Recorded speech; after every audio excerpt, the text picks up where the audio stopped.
Hello student, हम लोग अब स्टार्ट करेंगे अपना सेकंड पार्ट इसी का, जिसका नाम है बेसिक मैथमेटिक्स। फर्स्ट पार्ट हम लोगों ने कर रखा है, सेकंड लेक्चर है ये। सेकंड लेक्चर पे बेसिक मैथमेटिक्स, पहले लेक्चर में हम लोगों ने क्या पढ़ा था? हम लोगों ने पहले लेक्चर में पढ़ा था डिफरेंशिएशन पढ़ा था, ट्रिगोनोमेट्री पढ़ी थी। मैंने कहा था जो डिफरेंशिएशन या ट्रिगोनोमेट्री के जितने भी फार्मूलाज यहाँ पर लिखवाए गए थे, वो सारे फार्मूलाज पूरी फिजिक्स में यूज़ होंगे। जैसे जैसे आगे बढ़ते जाओगे फिजिक्स में यूज़ होंगे, वो सभी चीज़ बहुत ही ज़्यादा इम्पोर्टेंट रहेंगी जैसे जैसे तुम आगे बढ़ते जाओगे। ठीक है, उसके बाद में हम लोग बात करेंगे अगली इंटीग्रेशन की। ये इसका भी यूजेस है, इंटीग्रेशन का भी यूज़ है। ठीक है, तो इंटीग्रेशन का हम लोग पहले फार्मूला से कहेंगे। जैसे मान लो मेरा पहला फार्मूला है इंटीग्रेशन का, पहला कहा मैंने x की पावर n dx। ठीक है, इसमें इस टाइप से होता है, ये इंटीग्रेशन का साइन होता है। ठीक है, इंटीग्रेशन का ये साइन होता है।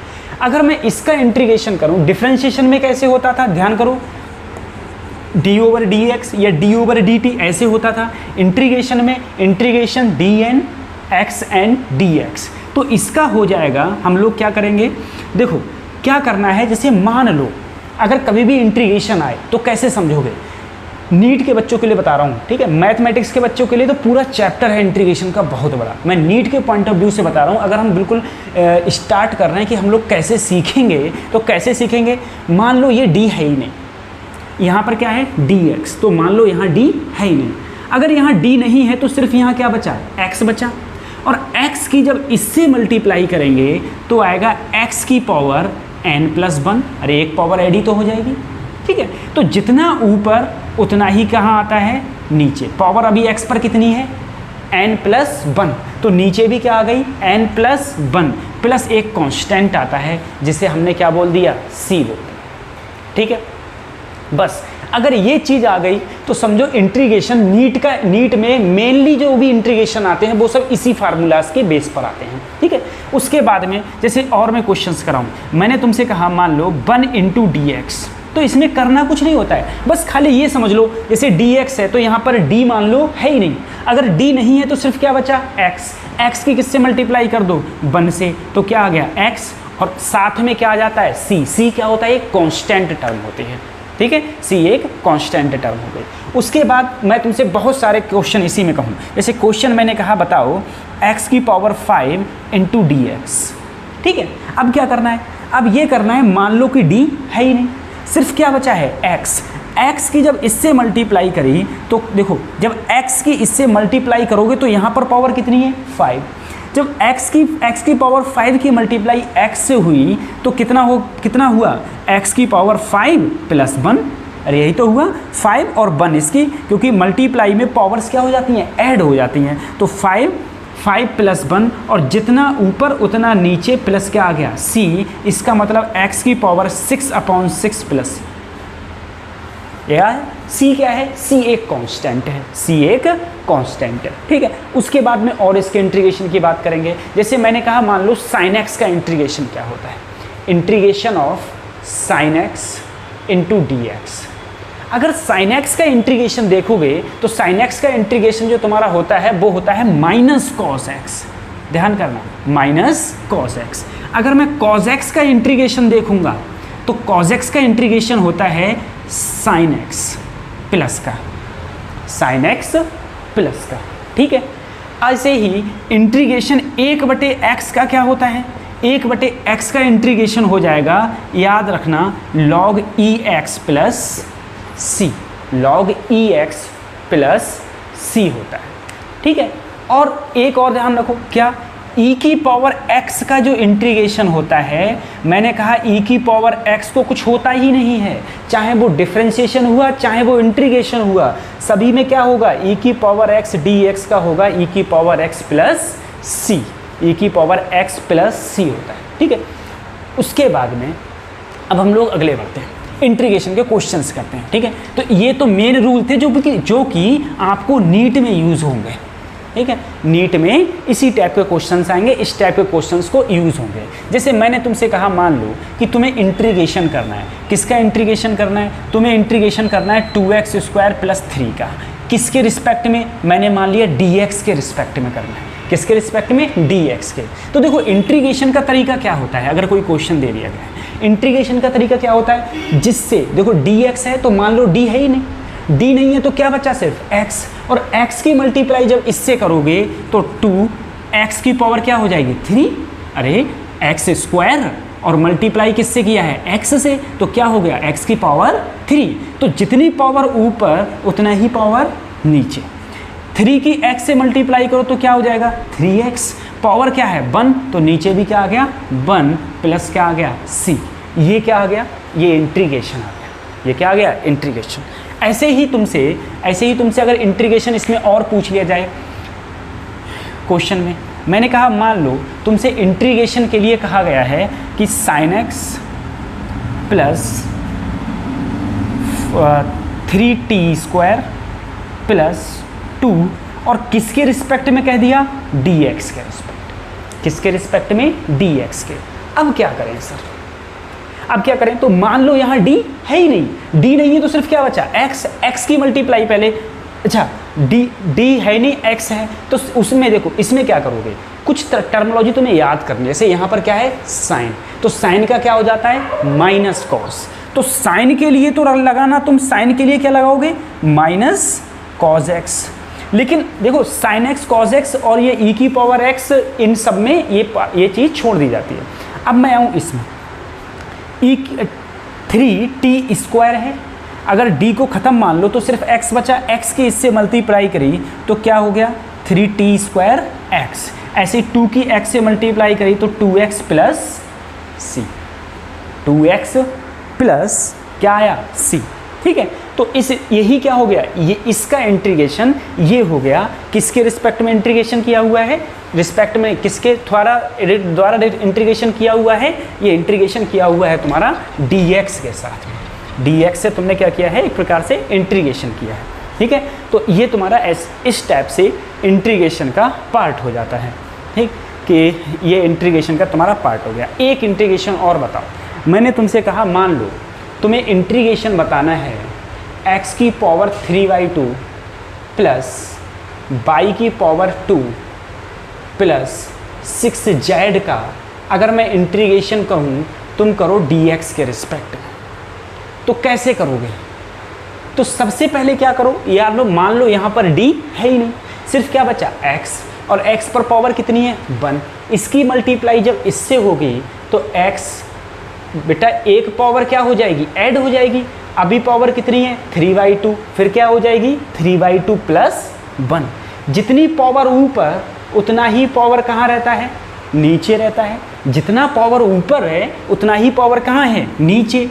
अब यहाँ पर क्या, यहाँ पर x की टर्मिनोलॉजी है नहीं, तो बस ऐसे ही मल्टीप्लाई कर दो y स्क्वायर इंटू x, ठीक है। क्या यहाँ टर्मिनोलॉजी है नहीं, तो ऐसे ही कर दिया, तो ऊपर क्या हो गया, ऊपर हो गया x की पावर 5/2 और नीचे क्या हो गया 5/2 y square x plus 6zx, ठीक है।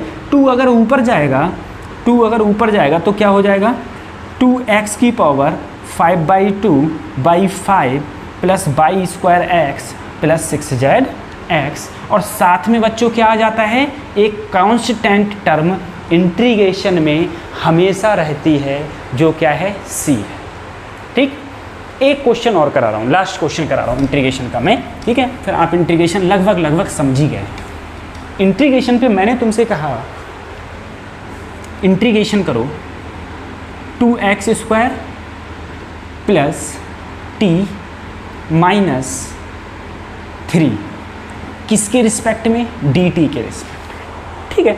अब क्या करोगे, तो करना कुछ नहीं, अरे d को मान लो है ही नहीं, तो सिर्फ क्या बचा t की जब मल्टीप्लाई करोगे इससे तो 2x स्क्वायर इंटू टी, इसकी मल्टीप्लाई करोगे तो t और t स्क्वायर, जितना पावर ऊपर उतना पावर नीचे, और माइनस 3t प्लस, समझ में आया। तो ये तुम्हारा क्या हुआ इसका, ये हुआ इसका इंटीग्रेशन, ठीक है, सही। अब अगले हम इसी में बढ़ते हैं, अगले इंटीग्रेशन हो गया तुम्हारा। जो नीट में जो भी इंटीग्रेशन पूछा जाएगा वो इसी टाइप से पूछा जाएगा, और बाकी मैं जब क्वेश्चंस कराऊंगा, आपको क्वेश्चन सॉल्व कराऊंगा, तो उस हिसाब से मैं बताता जाऊंगा, देखो इसमें इस टाइप से क्वेश्चंस आए हुए हैं। ठीक है, चलो ठीक है। अब हम लोग अगले बढ़ते हैं। देखो कुछ कभी कभी जब हमारे लोगों का यूज़ पड़ता है, हम लोगों को चेंज करने के लिए आता है। किसे? हम लोग एंगल को चेंज करेंगे रेडियन में। हम लोग एंगल को चेंज करेंगे रेडियन में। ठीक है, तो रेडियन में एंगल को कैसे चेंज किया जाएगा? देखो ध्यान रखना, जैसे मैंने कहा मान लो 30 डिग्री एंगल है, ठीक है, इसको रेडियन में चेंज करना है। तो 30 डिग्री को अगर रेडियन में चेंज करेंगे तो पाई बाई 180 से मल्टीप्लाई करना। ठीक है, पाई बाई 180 से मल्टीप्लाई को 30 से काटा तो सिर्फ क्या आया? Pi by 6। ऐसे मैंने कहा 45 डिग्री है, तो 45 डिग्री मल्टीप्लाई कर लो पाई बाई 180 से, तो कितना आया? पाई बाई 4 आया। ठीक है, ऐसे ही मैंने कहा कोई भी मान लो 60 डिग्री, 60 डिग्री को 60 गुणा पाई बाई 180, तो कितना आया? Pi by 3। ये एंगल से किस में चेंज हो रहा है? देखो डिग्री से किस में चेंज हो रहा है? एक प्रकार से एंगल ही तो चेंज हो रहा है। ये पहले किस में था? डिग्री में। डिग्री से किस में चेंज हो गया? रेडियन में। डिग्री से चेंज हो गया रेडियन में। ठीक है, अब अगर कभी यही चीज़ उल्टी हो जाए, कैसे? तुम्हें कोई भी चीज़ रेडियन में दी है, जैसे मान लो तुम्हें पाई बाई 3 दिया है, और रेडियन को किस में चेंज करना है? तुम्हें डिग्री में चेंज करना है। तो रेडियन को डिग्री में जब भी चेंज करना होगा तो 180 अपॉन पाई से मल्टीप्लाई करोगे। जब डिग्री से रेडियन में आ रहे हैं तो पाई बाई 180 से, और जब रेडियन से डिग्री में जा रहे हैं, रेडियन से डिग्री में जा रहे हैं तो 180 बाई पाई से मल्टीप्लाई करना होगा। तो इसको करेंगे तो हमारा कितना आएगा? 60 डिग्री। ठीक है, ऐसे ही मैं कहूँ तुमसे पाई बाई 6 है, पाई बाई 6 को करोगे तो pi by 6 into 180 by pi, तो अब भी हमारा कितना आएगा? 30 डिग्री। ठीक है, तो इस हिसाब से हम लोग क्या कर देंगे? चेंजेस कर देंगे। ठीक, एक चेंजमेंट और बहुत आता है, बहुत पूछा जाता है एक चेंजमेंट। अगले जैसे जैसे क्वेश्चंस करेंगे उन सारे क्वेश्चनों में एक चेंजमेंट पूछा जाएगा। क्या? कि तुम्हें kilometre per hour change into metre per second. Kilometre per hour किस में चेंज करना है? मीटर पर सेकेंड में। ठीक है, तो कैसे करोगे? देखो हम जानते हैं 1 किलोमीटर में, ध्यान रखना, देखो 1 किलोमीटर बटे 1 आवर। हम लोग जानते हैं 1 किलोमीटर में कितने मीटर होते हैं? तो बोलो 1000 मीटर। और 1 आवर में कितने सेकंड होते हैं? तो 1 आवर में मिनट कितने होते हैं? 60 मिनट। और 1 मिनट में कितने सेकंड होते हैं? तो वो 60। तो ये मेरी किस में कन्वर्ट हो गया? सेकंड में। या फिर तुम ऐसे याद कर लो कि 1 घंटे में 1 आवर्स में 3600 सेकंड होते हैं। ठीक है, मल्टीप्लाई करके। अब अगर मैं इसको काटूंगा, ठीक है, 0 से 0, 0 से 0, ठीक है, अब किससे काटूँ मैं? 2 से। 2 3 जा 2 5 जा, तो ऊपर तो बचा सिर्फ 5 मीटर, नीचे का बचा 6 3 जा 18 पर सेकेंड। तो हमें क्या याद रखना है कि किलोमीटर पर आवर को अगर मीटर पर सेकंड में कन्वर्ट करेंगे तो हमें 5/18 से मल्टीप्लाई करना पड़ेगा। 5/18 से मल्टीप्लाई करना होगा। ठीक है, कैसे मल्टीप्लाई करना होगा? देखो इस चीज़ को, जैसे मैंने तुमसे कहा 54 किलोमीटर पर आवर है, इसे चेंज करूं अगर मैं मीटर पर सेकंड में, तो मीटर पर सेकंड में कन्वर्ट करने के लिए 5/18 से क्या कर दूं? मल्टीप्लाई। 3 जा और 5 3 जा 15 मीटर पर सेकंड। ठीक है, ऐसे ही मैंने कहा मान लो 90 किलोमीटर पर आवर है। अब 90 किलोमीटर पर आवर को मीटर पर सेकंड में कन्वर्ट करना है तो क्या करना पड़ेगा? 90 × 5/18। तो यह क्या हो गया? 5 5 जा 25 मीटर पर सेकंड। ठीक है, इस हिसाब से हम इनको क्या करते हैं, इनको हम चेंजमेंट करते हैं, इनको चेंज कर देते हैं। तो ये काफ़ी जगह यूज़ होगा कि किलोमीटर पर आवर को मीटर पर सेकंड में कन्वर्ट करना है तो तुम क्या करोगे, 5/18 से क्या करोगे, मल्टीप्लाई करोगे। बट अगर मीटर पर सेकंड को, ये भी ध्यान रखना, मीटर पर सेकंड को किलोमीटर पर आवर्स में कन्वर्ट करना है, मीटर पर सेकंड को किलोमीटर पर आवर में कन्वर्ट करना है, तो कैसे कन्वर्ट करोगे उस चीज़ पे ध्यान दो। तो उस कन्वर्ट करने के लिए हम लोग क्या करेंगे, जैसे मान लो कि अगर मेरे पास में 20 मीटर पर सेकंड है, 20 मीटर पर सेकंड है, इसे मैं कन्वर्ट करूँ किलोमीटर पर आवर में, तो मुझे क्या करना पड़ेगा, 18/5 से मल्टीप्लाई करना पड़ेगा। किलोमीटर पर आवर को मीटर पर सेकंड में कन्वर्ट करने के लिए 5/18 से, और मीटर पर सेकंड से किलोमीटर पर आवर को कन्वर्ट करने के लिए 18/5 से। अब 5 से काटो, 5 4 जा 20, क्या आया, 72 किलोमीटर पर आवर।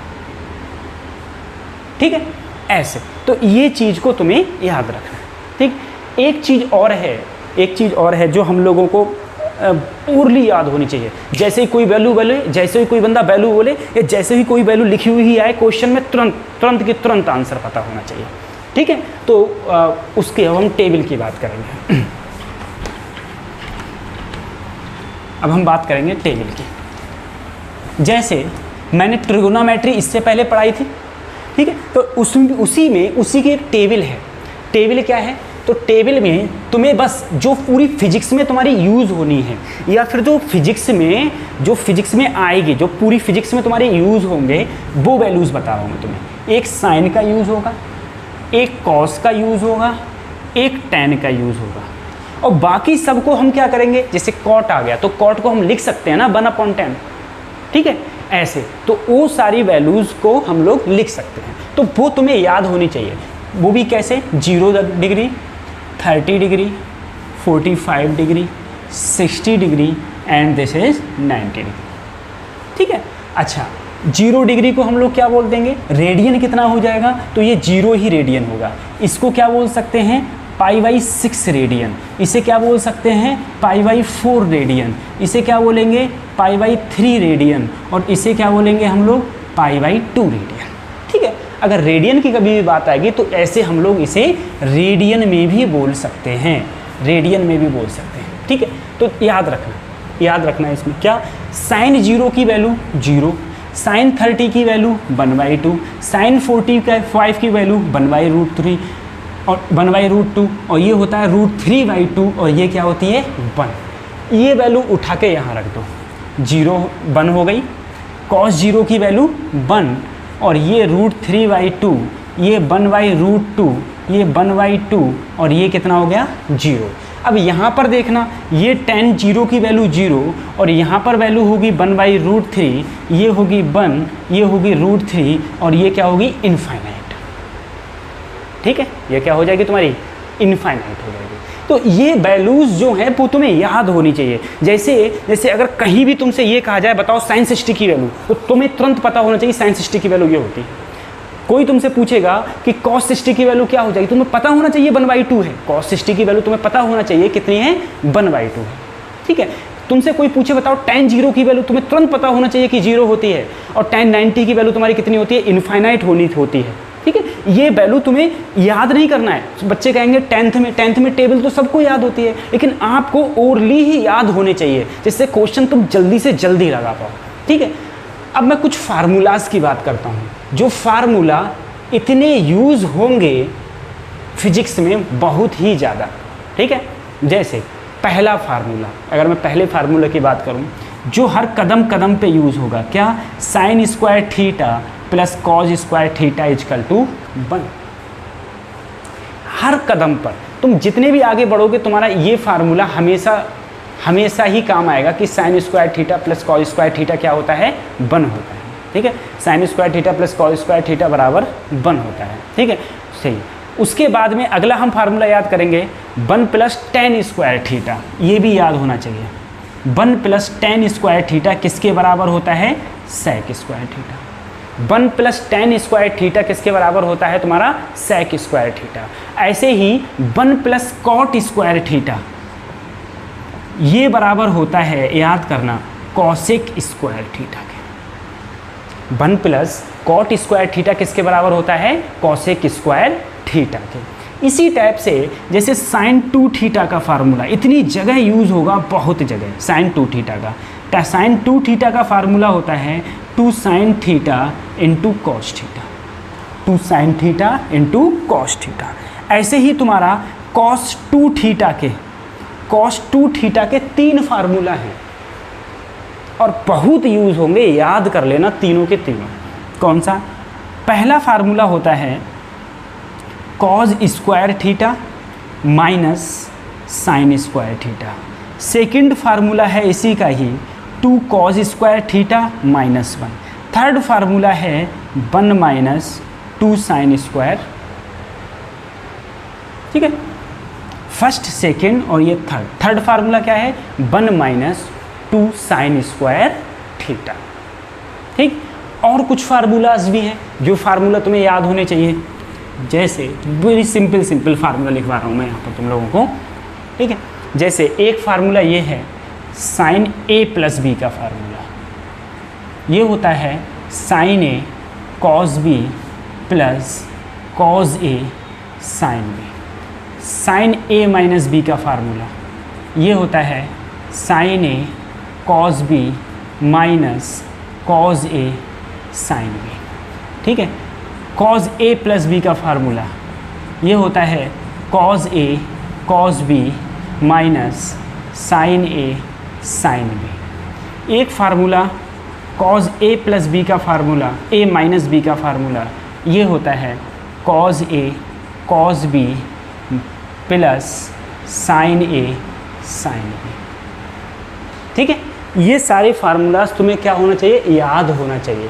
ये फार्मूला तुम्हें याद होना चाहिए। ठीक है, बस इतना याद कर लो। बेसिक मैथमेटिक्स में इससे ज़्यादा मैथ का यूज़ फिजिक्स में नहीं होता है, और जहाँ कहीं कुछ क्वेश्चंस में होगा वो हम आपको बता देंगे। जैसे जैसे पढ़ते जाएंगे वैसे वैसे आगे हम बढ़ते जाएंगे। ठीक है, तो आज का लेक्चर हमारा छोटा था। इसके बाद में अब हमारा जो नेक्स्ट लेक्चर होगा वो होगा यूनिट एंड डायमेंशन का। ठीक है, ओके, थैंक यू।